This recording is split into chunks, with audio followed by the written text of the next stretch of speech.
stew is one. Sehri খাওয়া এটা রমজানের একটা আমল। Old family recipe. আপনি সারা বছর লাঞ্চ করেন, ডিনার করেন, দুপুরের খানা খান, রাতের খানা খান, সকালে ব্রেকফাস্ট নাস্তা করেন, কিন্তু এর কোনোটা ইবাদত হয় না, এর কারণে আপনি সওয়াব পাবেন না। কিন্তু রমজান মাসে ভোর রাতে ঘুম থেকে উঠে যে আপনি খাবার খাবেন, এই খাবার খাওয়ার জন্য যে উঠলেন এবং খাইলেন, এর কারণে আপনার অ্যাকাউন্টে আপনার আমলনামা আল্লাহ তাআলা সওয়াব জমা করে দিবেন, আপনি রিওয়ার্ড পাবেন, বিনিময় পাবেন। কেন? কারণ নবী করিম সাল্লাল্লাহু আলাইহি সাল্লাম বলেছেন, তাসাহহারু ফাইন্না ফিস সাহুরি বারাকাহ, তোমরা সাহরির খাবার খাবে ভোর রাতে। রোজার মাসে রোজা রাখতে গিয়ে সাহরির খাবার খাবে কেন? কারণ সাহরির যে খানা, এই খানাতে আল্লাহ তাআলা বরকত রেখেছেন। এই খানা খাইলে তার জন্য আমাদের স্পিরিচুয়াল, আধ্যাত্মিক বিভিন্ন রকমের উপকারিতা আল্লাহ তাআলা এর মধ্যে নিহিত রেখেছেন। এর মধ্যে খাদ্য শক্তি আছে, আমাদের এনার্জি হবে শরীরে, রোজা রাখতে সহজ হবে। এর পাশাপাশি সাহরির খাবারে আলাদা একটা বরকত আছে, শেফা, বহুবিধ উপকারিতা আমাদের শরীরের, আমাদের মনের জন্য আল্লাহ তাআলা রেখেছেন। এই জন্য সাহরি খাওয়াটা আলাদা একটা ইবাদত।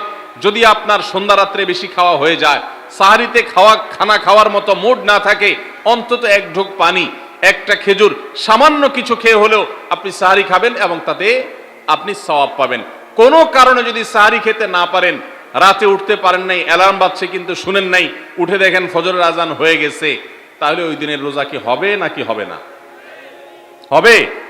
মাশাআল্লাহ, বগুড়া মানুষ মাসালা জানে, দেখা যায় রোজা হয়ে যাবে ইনশাআল্লাহ। কারণ এই সাহরি খাওয়াটা ফরজও না, ওয়াজিবও না, এটা সুন্নাত। সুন্নাত ছুটে গেলে ইবাদত হয় না, ব্যাপারটা সেরকম না। 5 নম্বর আমল হলো, সাহরি তো খাবো ঠিক আছে, কিন্তু সেটা শেষ সময়ে খাওয়া, দেরিতে খাওয়া। সাহরি কি আগে খাবেন না শেষের দিকে খাবেন? শেষের দিকে। কেন? কারণ নবী করিম সাল্লাল্লাহু আলাইহি সাল্লাম বলেছেন, লা ইয়াজালুন নাসু বিখাইরিন মা আজ্জাল ফুতুর ওয়া আখারুস সাহুর। এই উম্মত, মুসলিম জাতি ততদিন পর্যন্ত কল্যাণের উপর প্রতিষ্ঠিত থাকবে, তারা কল্যাণকে স্পর্শ করতে পারবে যতদিন পর্যন্ত তারা সাহরি তাড়াতাড়ি খাবে, না দেরিতে খাবে? দেরিতে খাবে। আর ইফতার তাড়াতাড়ি করবে। তাহলে সাহরি দেরিতে খাওয়া হলো সুন্নাত।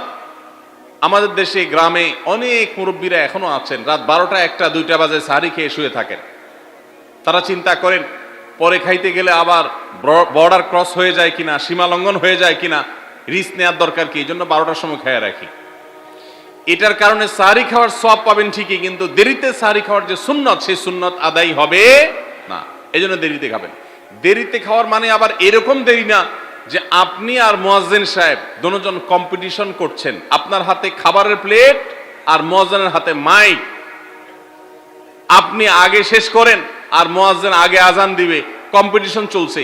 এত দেরি করে একেবারে লাস্ট মিনিট পর্যন্ত খাওয়া সুন্নত নয়। কথা কি বুঝাতে পারছি?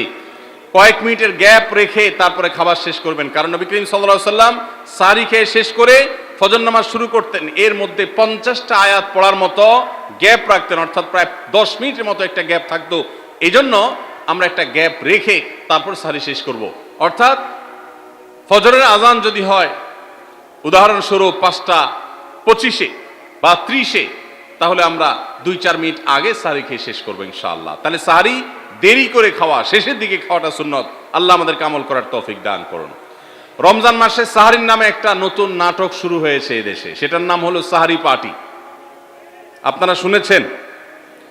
বিশেষ করে শহরের ছেলেফেলেরা, ইউ পোলাপান, তারা আজকাল ভোর রাতে বন্ধু বান্ধব সহ রেস্টুরেন্টে গিয়া সাহরি পার্টির আড্ডা বাইর করছে।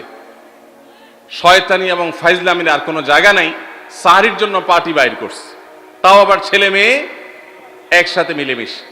ভাইরা আমার, সাহরি খাওয়া ইবাদত, এবং সাহরির এই সময়টা দোয়া কবুলের সময়, তাহাজ্জুদের সময়। আল্লাহ তাআলা দুনিয়ার আকাশ থেকে ডেকে ডেকে বান্দাকে ক্ষমা করেন। এই সময়টাতে আড্ডাবাজি করা, এটা হতভাগা ছাড়া আর কারোর কোনো কাজ হতে পারে না।